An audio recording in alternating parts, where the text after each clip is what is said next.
안녕하세요. 잠이원 한의원의 원장 허정원입니다. 오늘은 하룻밤에 4~5번씩 자다가 깨는 분에 대한 얘기를 좀 드려볼까 합니다. 이게 몇 년 전부터 자다가 깨는 게 일상이 되어버린 분의 얘기인데요. 2시간에 한 번씩, 심지어는 1시간에 한 번씩 깨다 보니까 하룻밤에 4번, 많게는 8번까지 깬다는 환자분의 이야기입니다. 심한 스트레스를 받고 나서부터 시작된 증상이긴 한데요. 처음에는 한두 번 정도 그냥 자다가 깨더니 점점 심해져서 요즘에는 4~5번 정도 깨는 건 기본이고, 많이 피곤한 날에는 7번에서 8번까지 자다가 깨는 것 때문에 잠을 자도 잔 것 같지 않고 개운하게 잠을 잔 기억이 별로 없다라고 얘기를 하셨는데요. 자다가 깼을 때 특별하게 불편함을 느끼는 것도 없이 그냥 자다가 깨고 시계를 보면 2시간 간격으로 깨는 패턴을 반복하고 계셨습니다. 이렇게 새벽에 여러 번 자다가 깨는 분들의 경우에 공복감이라든지 추위나 더위, 근육의 긴장 상태, 소변이라든지 복통, 이런 여러 가지 수면 중에 느껴지는 불편함을 해소하기 위해서 잠에서 깨게 되는 건데요. 이걸 계속 반복하다 보면 왜 깼는지에 대한 인식은 사라지고요. 나중에는 그냥 습관처럼 깨게 되는 경우가 많습니다. 그래서 우선은 자다가 깨는 이유를 먼저 살펴보는 것이 중요한데요. 밤에 잠을 자는 동안에 나타나는 불편함은 깨어있는 동안에도 그 잔상이 남기 때문에 깨어있는 동안에 불편한 증상들을 하나둘씩 찾아가다 보면 밤에 잘 때 어디가 불편해서 자꾸 잠을 깨는지를 미루어 짐작할 수가 있거든요. 그래서 이분 같은 경우에도 최근에 자다 깨는 증상이 심해진 시점부터 나타난 몸의 변화를 한번 체크를 해봤는데요. 우선 원래는 열이 많은 체질이었는데 최근에는 몸이 엄청나게 몸서리 쳐질 정도로 추위를 많이 느끼게 됐다. 그리고 특히 복부 쪽에서 항상 냉감이 느껴진다라고 얘기를 하셨고요. 그래서 소화도 잘 안 되고 복통이라든지 설사도 자주 있는 편이라고 얘기를 하셨습니다. 반대로 약간의 피로감이라든지 스트레스에도 눈이 충혈되고 머리로 열이 오르거나 두통이 나타나는 증상도 함께 가지고 있었습니다. 그리고 이전만큼 소변도 좀 시원하지 않은 것 같고, 이전보다 다리 쪽에서 쥐도 많이 나고 항상 다리가 좀 뻣뻣한 느낌이다 라고 얘기를 하셨는데요. 거기에 코 고는 거, 코골이도 조금 더 심해진 것 같다라는 얘기를 하셨습니다. 그래서 이분의 몸에 나타나는 변화들로 유추를 해봤을 때는 복부와 하체 쪽으로는 피가 잘 통하지 않으면서 차가워지는 상태가 되고, 그래서 소변이 시원하지 않고 소화도 잘 안 되면서 복통도 자주 느끼고 종아리나 발가락 등에서 쥐가 자주 나는 상황이 만들어진 거고요.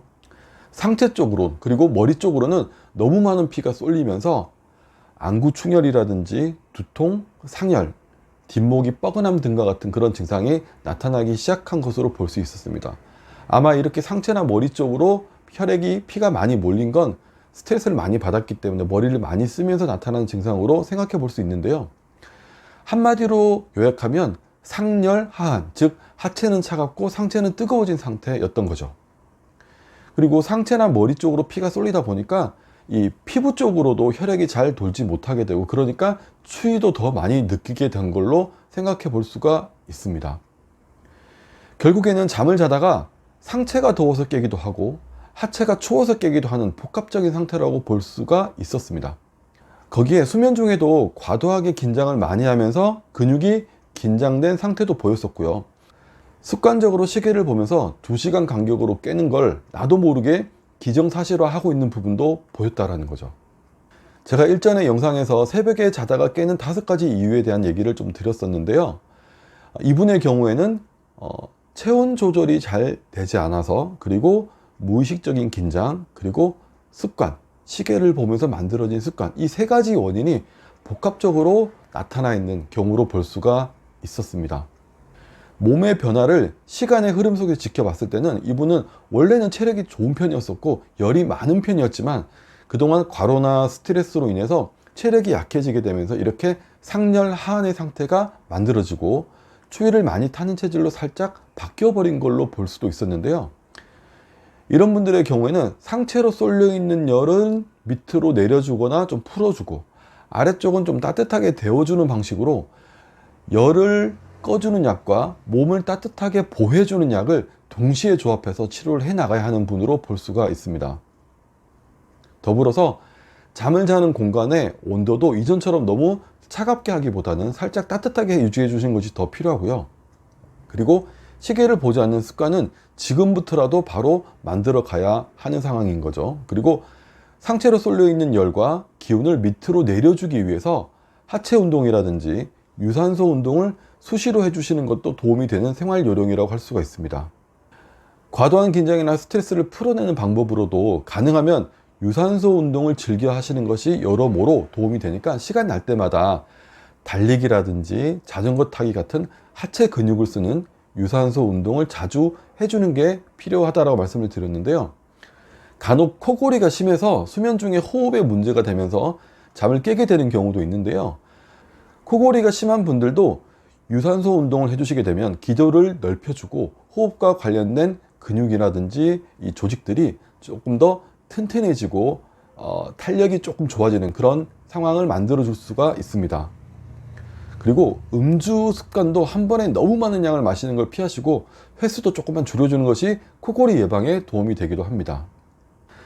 새벽에 자다가 한 번 정도 깨서 화장실을 간다거나 아니면 추워서 깨서 이불을 다시 잘 덮어줘서 다시 잘 주무시게 되는 이런 현상들은 생리적인 상황으로 볼 수가 있습니다.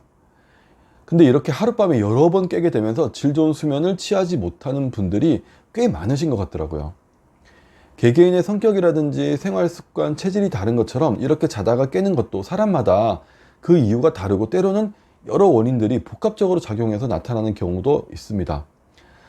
단순히 습관을 바꾸면서 좋아지는 경우도 있겠지만 몸이 안 좋아지고 체력이 떨어지면서 혹은 여러 변화들로 인해서 잠을 설치게 된다면 몸을 건강하게 바로 잡아주고 건강을 회복시켜 줌으로써 자다가 깨는 것도 줄이고 질 좋은 수면을 취할 수 있도록 도와줄 수 있다는 점 다시 한번 강조드리면서 오늘 영상은 여기서 마무리하도록 하겠습니다. 감사합니다.